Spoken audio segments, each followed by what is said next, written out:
కడప జిల్లా బద్వేలు పట్టణంలోని మున్సిపాలిటీ ఆవరణంలో వైఎస్ఆర్ ఆసరా 4వ విడత పంపిణీ కార్యక్రమాన్ని మున్సిపల్ చైర్మన్ రాజగోపాల్ రెడ్డి మరియు మెప్మా వారి ఆధ్వర్యంలో నిర్వహించారు। ఈ కార్యక్రమానికి ముఖ్య అతిథులుగా MLC DC Govindareddy, MLA doctor Dasari Sudha, project director Suresh Kumar Reddy హాజరయ్యారు। ఎమ్మెల్యే డాక్టర్ సుధా మహిళలతో కలిసి జ్యోతి ప్రజ్వలన చేసే కార్యక్రమాన్ని ప్రారంభించారు। ఈ కార్యక్రమాన్ని ఉద్దేశించి పలువురు వక్తలు ప్రసంగించారు। మహిళల అభివృద్ధికి సీఎం జగన్మోహన్ రెడ్డి పెద్దపీట వేశారని, గత పాలనలో ఇంత అభివృద్ధి జరగలేదని వారన్నారు। ఎప్పుడూ చూడని విధంగా మహిళలకు ఇంత పెద్ద ఎత్తున అండగా నిలబడి ఆసరాను కల్పించడం ముఖ్యమంత్రి గొప్పతనమని వారన్నారు। అలాగే నవరత్నాల ద్వారా ప్రతి ఒక్కరికి పథకాలు అందేలా ప్రభుత్వం ఏర్పాట్లు చేసిందని, ఇది మహిళలందరూ గ్రహించి రాబోయే ఎన్నికల్లో అభివృద్ధికి పట్టం కట్టాలని కోరారు।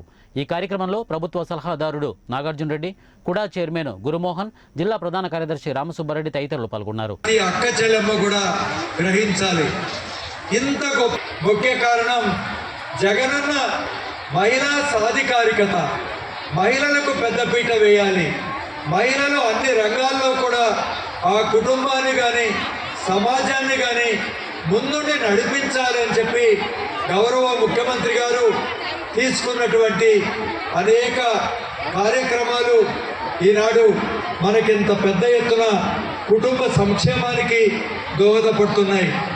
ఒక్కసారి మనం ఆలోచన చేస్తే జగనన్న ఈ 5 సంవత్సరాల్లో ఒక మెడికల్ కాలేజ్ కూడా రాలేదు। అసలు మెడికల్ కాలేజ్ వల్ల రావడం వల్ల మనకేం ఉపయోగం? ఎవరో పిల్లలు డాక్టర్లు చదువుకుంటారు, మనకేం ఉపయోగం అనుకుంటాం। ఒక మెడికల్ కాలేజ్ వస్తే అది ఒక టెర్షరీ కేర్ సెంటర్ అనమాట। అంటే మనకెట్లా ఒక పిహెచ్సి, ఒక గ్రామ మండల పరిధిలో పిహెచ్సిలు ఉంటాయి, మండలానికి 2 పిహెచ్సిలు ఉంటాయి। అదే ఇప్పుడు మనం చూస్తే ఒక తాలూకాకి ఇప్పుడు మనకు ఒక సిహెచ్సి ఉంది। సిహెచ్సి అంటే ఇంకా కొంచెం స్పెషలిస్టులు ఉంటారు। మామూలుగా పిహెచ్సిలు అయితే చాలా వరకు ఎంబీబీఎస్ డాక్టర్స్ ఉంటారు।